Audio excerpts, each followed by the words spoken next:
오늘 본문은 아마 거의 성탄절 시즌 12월 되면 한 번씩은 꼭 들어봐야 되는 그런 본문이죠. 너무 유명합니다.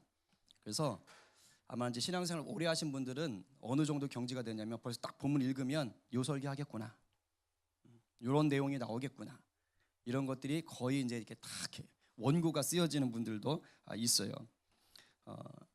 제가 이 본문을 우리 교회 와서 몇 번 설교했을까요? 물론 망각의 은혜가 있는 분들도 있는데, 우리 이현순 권사님 무섭네. 정확하게 맞히셨어요. 2번. 제가 2번 설교했어요. 적어 놓으시는 거 아니죠? 성경책에. 그런 분도 있어요. 적어 놓으시는 분이 있어요. 성경에다가 몇 월 며칠 이렇게. 제가 작년 성탄제 때 이 본문으로 설교했어요. 뒤쪽이었고, 다음 세대 때 가스펠 프로젝트 할 때 또 여름에 한번 설교를 해드렸습니다. 여하튼 이렇게 잘 알려진 본문을 가지고 설교하는 건 곤욕이죠. 여러분, 매일 먹는 밥도 어제 먹은 밥이 우리 몸에 다르고 오늘 먹는 밥이 우리 몸에 다르죠.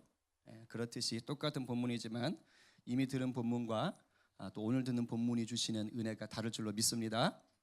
그런 특별한 은혜가 우리 가운데 있기를 바라요. 오늘은 우리가 표적에 초점을 좀 맞춰가지고 여러분과 은혜를 나누려고 합니다. 오늘 본문 12절에 보니까 표적이라는 말이 나와요. 우리 12절 말씀 다시 한번 같이 읽어봅니다. 시작. 너희가 가서 강보에 쌓여 구유에 누워있는 아기를 보리니 이것이 너희에게 표적이니라 하더니. 자, 여러분, 표적이라는 말이 뭡니까? 표적. 여기서 말한 표적은 어떤 것을 알려주기 위해서, 어떤 것을 드러내기 위해서 하는 표시란 뜻이에요. 영어로 말하면 사인이죠. 사인. 그런 점에서 우리가 쉽게 알 수 있는 게 뭐냐? 바로 교통표지판이에요. 우리가 대표적으로 얘기할 수 있는 표적이 되는 거예요. 뭔가를 지시하고 알려주는 표시가 되지요. 만약에 이 표시가 딱 있다면, 여러분 가다가 차 타고 가다 저 표시를 보면 어떻게 하면 되지요? 운전 안 하세요? 저 표지판 서 있으면 어떻게 하면 됩니까? 어디로 가셔야 돼요? 화살표대로. 왼쪽이에요, 오른쪽이에요? 왼쪽이지요? 예. 그럼 이거 화살표 있으면 어디로 가면 됩니까? 왼쪽으로. 빨리 규성이 깨워주세요. 이따 무당해야 되는데 벌써부터 주무시면, 그죠? 왼쪽으로 가야 돼요. 왼쪽으로. 그렇죠? 자, 그런데 표적은 무언가를 알려주는 기능만 있는 게 아니에요. 그 표적을 통해서 무언가를 아는 그것이 인생을 바꿀 수가 있어요. 이게 이제 중요한 거예요. 표적의 기능 중에. 만약에 제가 운전을 하고 가고 있어요. 근데 저 표시가 나타났어요. 자, 저 표시가 나타났으면 저는 어떻게 해야 되는 겁니까? 더 이상 앞으로 가기를 멈춰야 되지요. 자, 그런데도 불구하고 저 표시를 무시하고, 저 표적을 무시하고 직진을 했다. 만약에 저 표지판이 낭떠러지 앞에 서 있던 거라면 어떻게 됩니까? 저는 떨어져 죽습니다. 추락사를 하게 되는 것이죠. 이런 경우에 저 진입금지 표지판은, 저 표적은 제 생명을 죽이고 살릴 수 있는 표적이 되는 거예요. 아셨어요? 이게 단순한 어떤 표시가 아니라는 거예요. 그런 점에서 표적은 중요해요. 우리가 인생에 있어서 어떤 표적을 보고 어떤 표적을 따르느냐에 따라서 인생의 행복이 좌우될 수가 있다, 이 말입니다. 오늘 우리는 성경 속에서 우리 각 사람뿐만 아니라 가고 오는 모든 인류의 운명을 새롭게 한 표적을 보게 되는 거예요. 그게 오늘 본문이시죠. 그런데 이 표적이라고 하는 것을 우리가 볼 때 좀 당황스럽다는 겁니다. 우리의 인생을 바꾸고 전 인류의 운명을 바꿔놓은 표적이라면 흔히 우리가 생각할 때는 뭔가 좀 환상적이고, 아니면 입이 다물어지지 않을 정도로 굉장한 놀라운 표적 같은 게 좀 보여줘야 될 것 같은데 그게 아닌 거예요. 적어도 인류가 좀 바뀌려면 노아 홍수 때처럼 막 하늘이 뻥 뚫어가지고 막 40일 동안 비가 내리 퍼붓든가, 그런 표적이라도 있으면 야, 진짜 대단하다, 엄청난 역사구나, 이런 게 와 닿을 텐데, 오늘 본문에 나타난 인류의 역사를 바꿔놓은 이 표적은 차마 표적이라고 하기에도 민망할 정도로 별 볼 일이 없습니다. 표적이라고 하는 게 뭡니까? 고작 갓난아기가 마구간 구유에 포대기를 두르고 누워 있는 거예요. 거기 누워 있는 게 그게 표적이라는 것입니다. 아니 이게 표적이라니요. 그것도 그냥 집도 아니에요. 일반적인 방도 아닙니다. 마구간에 갓난아기가 태어난 게 뭐가 그렇게 대단하다고 이걸 표적이라고 지금 천사들이 얘기하고 있습니까? 그런데 이 표적이 드러내려고 하는 것, 표적 그 자체가 아니겠죠. 표적 뭔가를 드러낸다고 그랬잖아요. 이 표적 별 볼 일 없고 사소하고 정말 우스운 이 표적이 드러내려고 하는 것은 그야말로 놀라움 그 자체라는 것이에요. 누구를, 무엇을 드러내는 표적입니까? 그게 바로 오늘 본문 10절과 11절에 나오죠. 우리 하반절부터 같이 읽어봅니다. 자, 시작.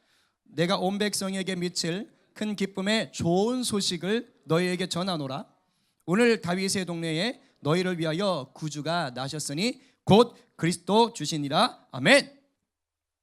여러분, 이 초라해 보이는 표적, 별것 아닌 것 같은 그 표적이 뭐래요? 온 백성에게 미칠 큰 기쁨의 소식이랍니다.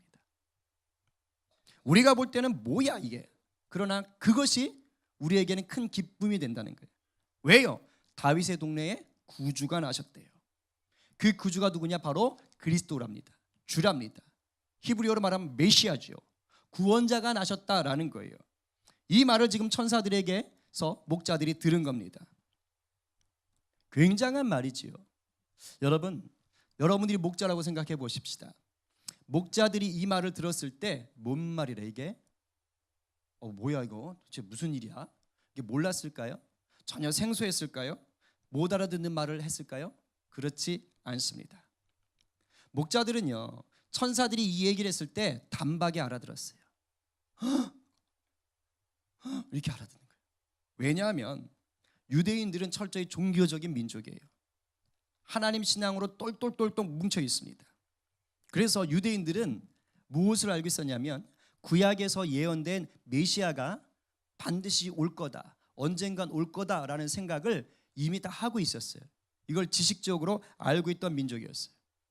어쩌면 미가서에서 그 미가서의 예언자가 미가서에 기록된 그 말씀, 그것도 아마 유대인들은 알고 있었을 거예요. 이 목자들도 다 들었을 거예요. 그게 뭡니까? 5장 2절이죠. 읽어봅니다. 시작. 너는 유다 족속 중에 작을지라도 이스라엘을 다스릴 자가 네게서 네게로 나올 것이라. 그의 근본은 상고의 영원에 있느니라. 지금 어느 지명이 나옵니까? 베들레헴. 그죠? 유다 족속 중에 별 볼 일 없지만 그곳에서 이스라엘 다스릴 자, 바로 메시아가 나온다는 거예요. 목자들은 이 선지자의 예언을 다 알고 있었을 거예요. 그렇기 때문에 천사들이 다윗의 동네에 너희를 위하여 구주가 나신다, 그리스도가 나신다라는 말을 들었을 때 다윗의 동네라고? 그럼 베들레헴이잖아. 우리가 사는 동네인데? 바로 알 수 있었던 것이죠. 그러면서 이스라엘을 다스릴 자, 메시아, 와우 대박, 오늘이야 그게? 이렇게 되는 것이죠. 사람이 알려준 게 아니에요. 천사가 와서 알려준 겁니다. 그러니까 충분히 목자들은 그 말에 신빙성을 느낄 수 있었어요. 오늘이야? 메시아가? 바로 알 수 있었던 것이죠. 이 말들을 들은 목자들이 놀라지 않을 수가 없었어요. 가장 놀란 그들일 거예요. 왜냐하면 당시의 목자들은 그 사회에서 대접받던 계층들이 아니었습니다. 무시당하던 하층민들이었어요. 생각해 보세요. 이들이 지금 천사를 만난 시각이 언제입니까? 한밤중이에요. 남들 다 자는 그 한밤중에 일을 해야 되는 사람이 지도층이었겠어요? 잘 사는 사람들이었겠어요? 아니요. 밤일 뛰어야 되는 사람들인 거예요. 거기다가 장소가 어디입니까? 바깥에요. 들에서 양 지키고 있는 거예요. 실내에도 있을 수 없는 처지의 사람들입니다. 유대는 낮과 밤에 기온차가 많아요. 밤에 추워요. 근데 그 한밤중에 잠도 못 자고 추운 데서 양을 지켜야 되는 그런 사람들이라고요. 목자들이. 그들에게 이 소식이 지금 들린 겁니다. 유대인들은 목자뿐만 아니라 모두가 메시아를 갈망했어요. 특히 예수님이 오던 시대는 더 갈망했습니다. 왜냐하면 시국이 안 좋았어요. 시국이. 정치적으로는 로마의 속국이었습니다. 그러니까 자기 살던 나라가 자유하지도 않고 부강하지도 않은 거예요. 희마리가 없어요. 압제 속에 있는 거예요. 그렇다 보니까 뭐 하는 거예요? 메시아를 기다릴 수밖에 없는 거예요. 장차 다윗의 자손이 오시면, 메시아가 오시면 로마의 압제에서 우리를 벗어나게 해줄 것이다. 그래서 우리를 다윗 왕 때와 같이 강한 민족을 만들어 줄 것이다. 이러한 꿈들이 다 있었던 것입니다. 그런데 유대인들 계층 중에서 이러한 꿈을 가장 많이 가진 자들, 가장 크게 기대감을 갖고 있던 자들이 누구겠어요? 목자들이죠. 왜? 너무 살기 힘드니까. 너무 살기 힘드니까. 예로부터 지금까지 그 사회에서 어차피 잘 사는 사람들은요, 새 사회가 오는 걸 별로 원하지 않습니다. 자기들은 어차피 잘 살거든요. 그러나 하층민일수록 뭔가 천지개벽이 일어나서 세상에 오는 것을 갈망하게 돼요. 목자들 마음 가운데 늘 언제 오시나 우리 메시아, 언제 오시나 우리 메시아, 이런 생각이 있었던 거예요. 바로 그런 자들에게 지금 메시아가 온다는 소식이 제일 먼저 전해진 것입니다. 그런데 그들이 들은 메시아에 대한 표적이 약간 뜨아한 거예요. 뭔가 정치적인 왕, 힘을 가진 왕으로 오신 메시아의 이미지가 아닌 거예요. 표적이라고 얘기하는데 너무 초라해요. 어쩌면 목자들은 머릿속에 그런 꿈이 있었을 거예요. 메시아가 탄생한다면 뭔가 왕궁에 일단 태어나야 되거나 아니면 백마를 타고 오신다거나 그럴 만한 좀 이렇게 상징적인 위대함이 보여야 될 것이다, 이런 생각을 했을 수 있어요. 근데 고작 말구유, 거기 강보 포대기에 쌓여있는 애기가 표적이다. 듣긴 들어서 흥분은 되는데 이상하다, 이런 생각이 들었을 것입니다. 그러나 이것이 섭리예요. 메시아가 구유 위에 태어나게 하신 것이 바로 목자들을 위한, 모든 자들을 위한 하나님의 놀라운 섭리입니다. 예수 그리스도가 정말로 낮은 자들까지 품으시는 평화의 왕으로 오셨다는 것을 보여주기 위해서라도 하나님은 예수님을 말구유에 마구간에 태어나게 하셨어야 해요. 왜일까요? 만약 예수님이 헤롯 왕 궁정에서 태어나셨다면 목자들이 가서 만날 수 있었을까요? 천사들이 와서 얘기해줬다 한들 그 제일 하층민들이 그 밤중에 그 왕궁에 간다고 해서 문 열어주겠어요? 어림도 없죠. 택도 없습니다. 안 돼요. 100번 양보해가지고 일반 서민들 가정에서 예수님이 태어났다고 해도 그 남의 집에 우르르 갈 수도 없어요. 찾을 수도 없어요. 왜? 실례니까. 예수님이 마구간에서 태어나셨기 때문에 그 누구도 막아설 사람들이 없고 누구도 참견할 곳이 없는 그곳이었기 때문에 목자들이 찾아가서 쉽게 만날 수 있었던 것입니다. 목자들에게 마구간은 아주 친숙한 공간이에요. 양치던 자들이잖아요. 늘 짐승과 같이 놀던 자들이잖아요.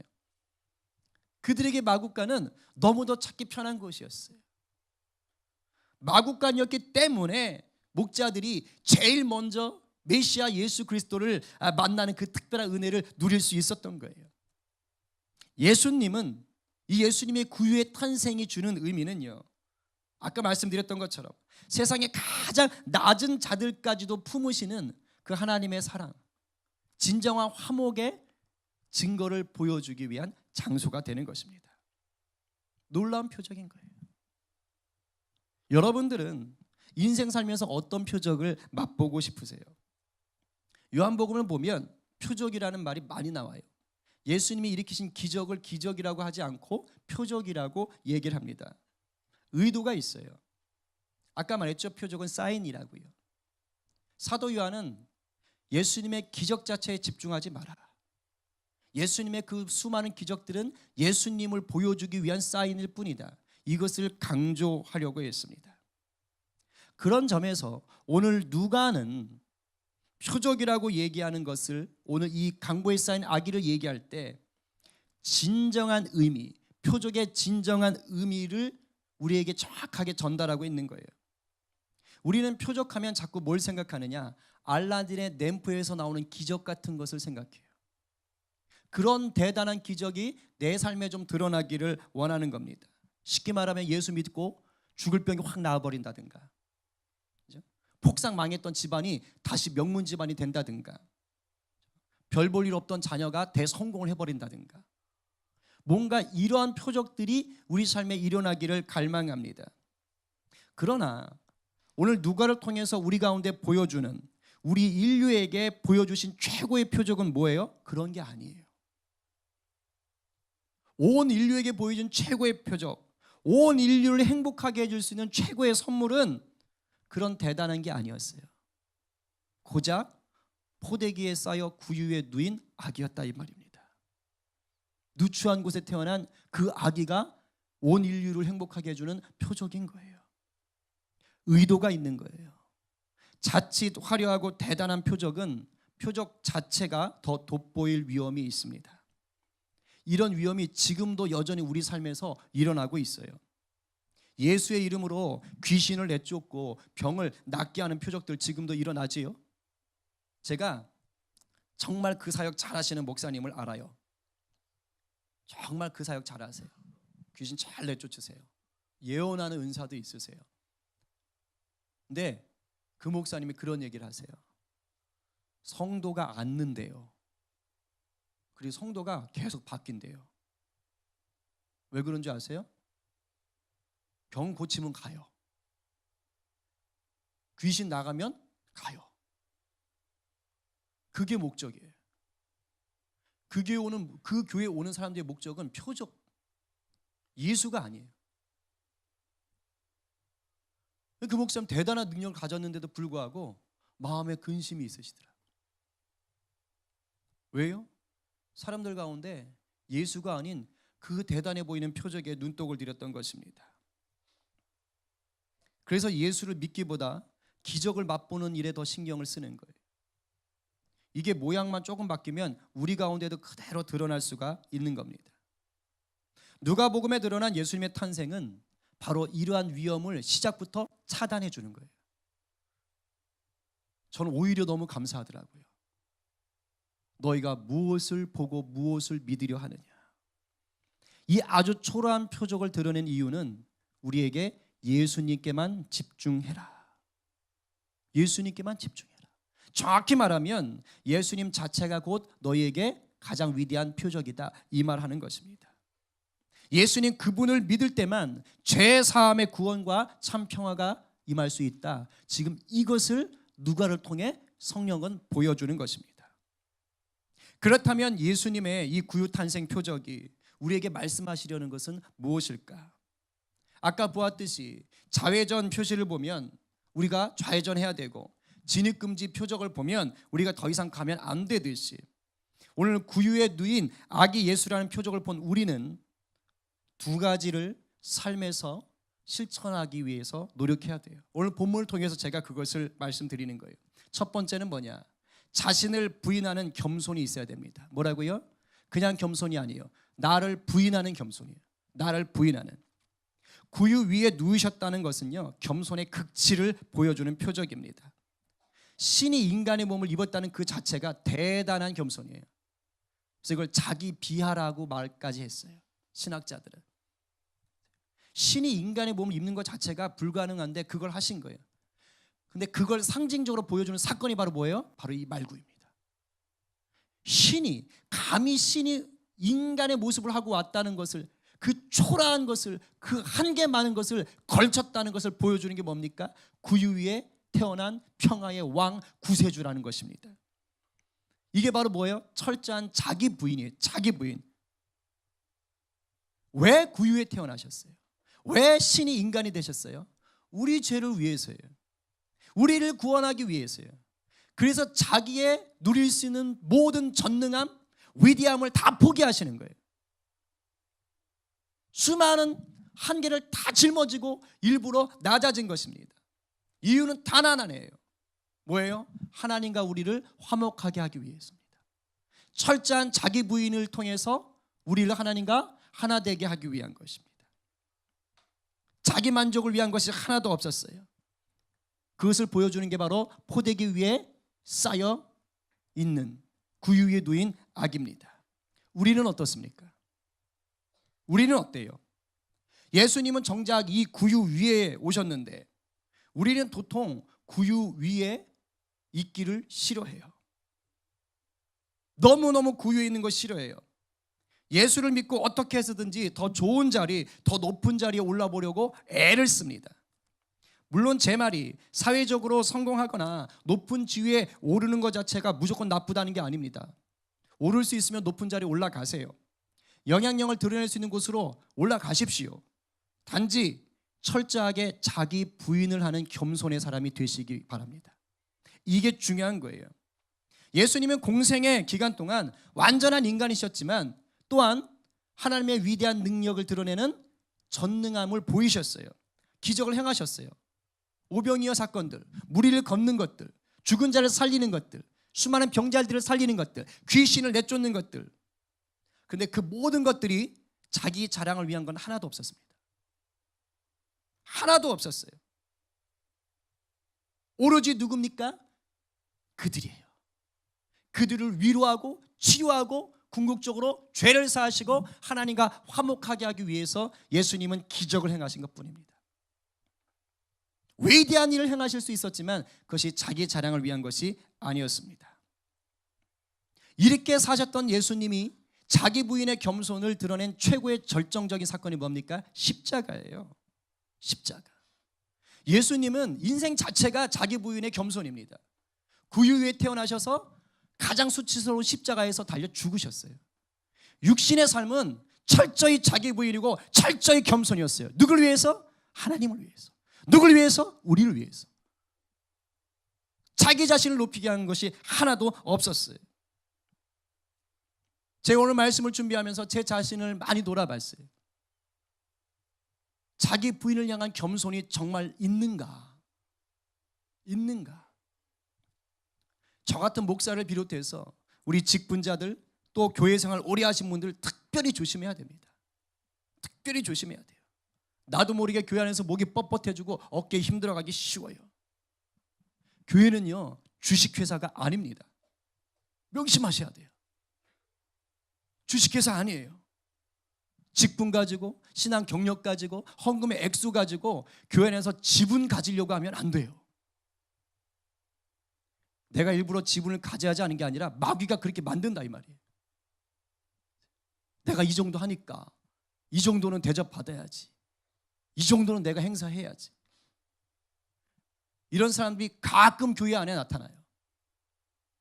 이런 태도는 구유 위에 나신 예수님을 닮아가는 제자의 모습이 아닙니다.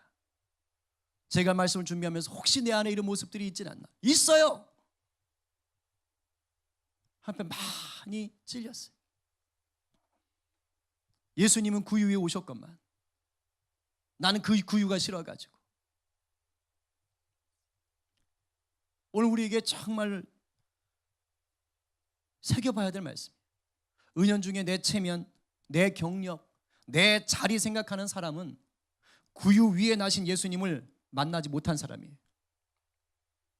너나 우리보다 나를 계속 생각하는 사람은, 나를 먼저 생각하는 사람은 아직 구유 위에 나신 예수님을 맛보지 못한 사람들입니다. 이런 사람들은 예수님을 왕궁 특실에서 태어나 비단 강보에 쌓여있는 아기로 만들어 놓는 사람들이에요. 성경을 자기가 바꿔놓는 사람들입니다. 이거 내 얘기인가? 그럼 회개하시면 돼요. 난 아니야. 그건 착각입니다.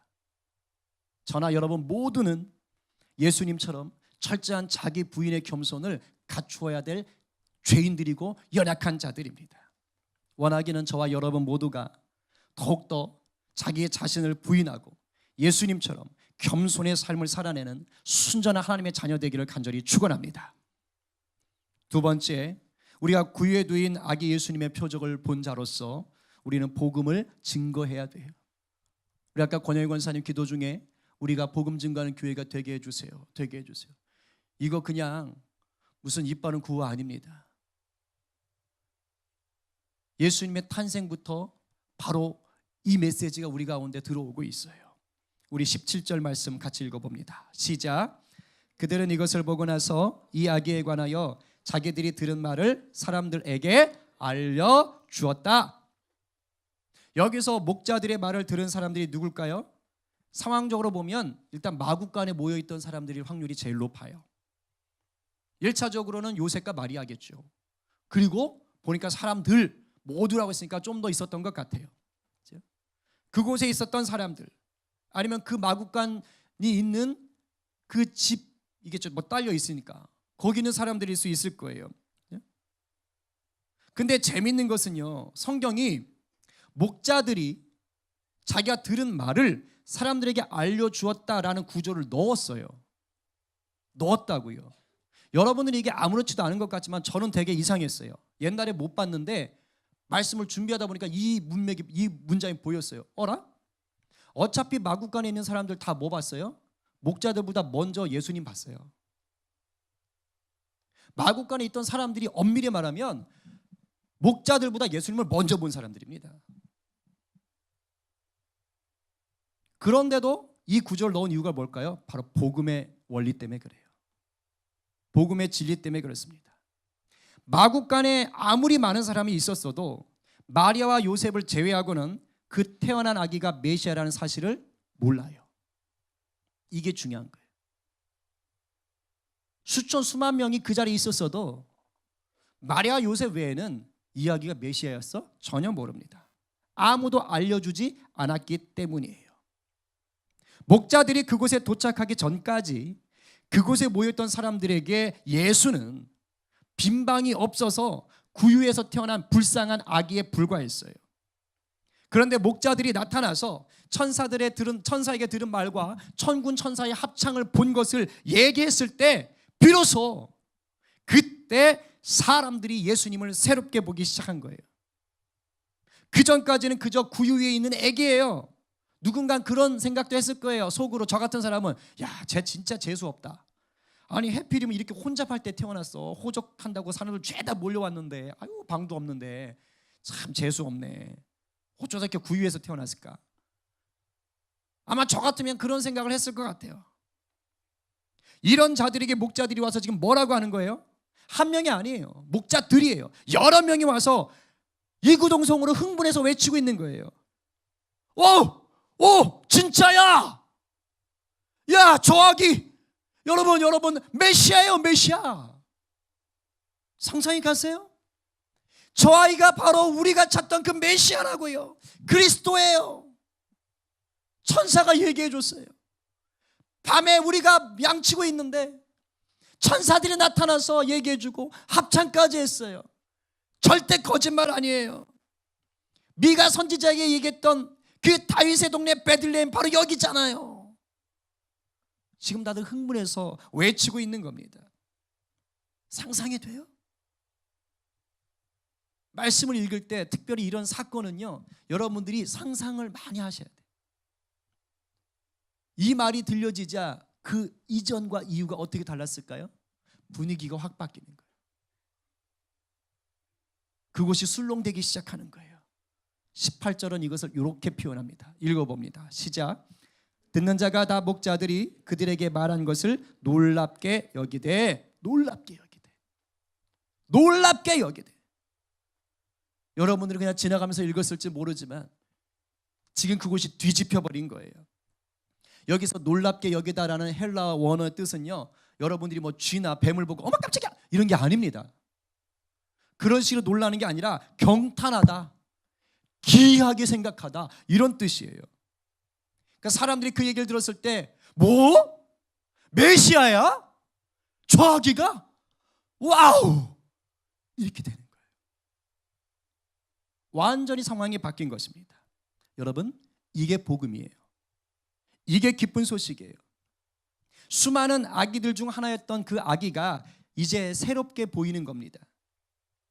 복음은 다른 게 아니에요. 내가 경험한 놀라운 예수 체험을 전하는 것, 그게 복음입니다. 그럴 때 예수라는 이름은 들어봤었지만 나랑은 별 상관이 없다고 생각하던 그들에게 뭐가 들어가는 거예요? 도전이 들어가는 거예요. 헐, 쟤 좀 바뀌었네. 제가 저렇게 얘기하는 거 보니까 뭔가 다른 것 같아. 이게 바로 복음이 들어가는 것입니다.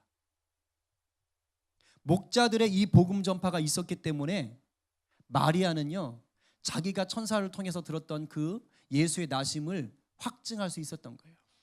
그러니까 오늘 본문에 뭐라 그래? 마리아는 깊이 마음에 새겼다 이러잖아요. 이게 뭔 말이에요? 진짜구나. 이야기가 진짜 메시아구나.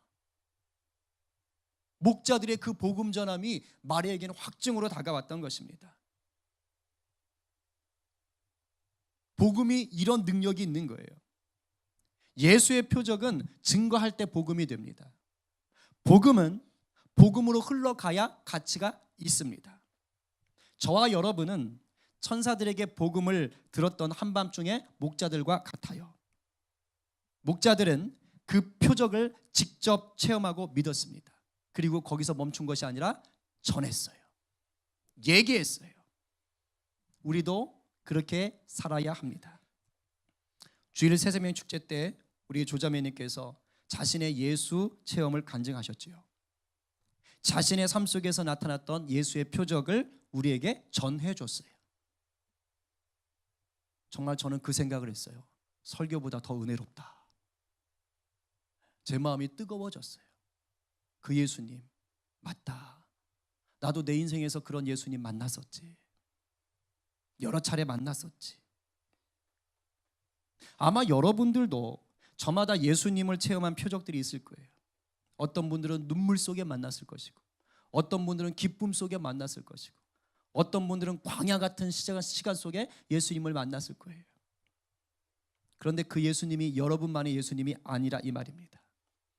오늘도 여러분 주위에 외롭고 고통당하고 가난하고 병들고 갈급한 영혼들의 예수님이기도 합니다. 당시에 가장 갈급하고 가난하고 쓴뿌리가 많던 목자들에게 천사들이 복음을 제일 먼저 전해줬듯이, 가난하고 외롭고 핍박받던 그들이 복음을 듣자 지체 없이 증거했듯이 그 누구도 복음의 전달자가 될 수 있고 복음의 향유자가 될 수 있어요. 우리가 복음을 증거하기 전에는 저들은 예수를 몰라요. 명심하셔야 돼요. 내가 만난 예수가 증거되지 않으면 내 가족, 내 주위에 있는 친구, 직장 동료들 예수님을 모릅니다. 영생을 누릴 기회를 영영 잃어버릴 수가 있어요. 우리가 마국간으로 달려갔던 목자의 심정으로 전하며 살 때 그들 인생에 놀라운 변환점이 생깁니다. 저와 여러분 모두가 결코 잠잠할 수 없었던 그 목자들처럼 내가 만난 예수, 내가 맛본 표적을 증거하는 자로 살아가길 간절히 축원합니다. 정리합니다. 예수님의 탄생은 비록 초라한 표적이지만 우리 인생을 바꾸는 위대한 표적이 되었습니다. 구유 위에 뉘우신 예수님을 만나보셨나요? 그렇다면 여전히 여러분 속에 남아있는 자랑과 교만을 꺾으십시오. 그리고 우리도 구유 위에 누우십시다. 구유 위에 누이신 예수님을 보셨습니까? 그렇다면 내 삶에 역사했던 크고 작은 예수의 표적을 이웃들에게 전한 일을 주저하지 마십시다. 이것이 성탄을 누리는 참된 제자의 자세입니다.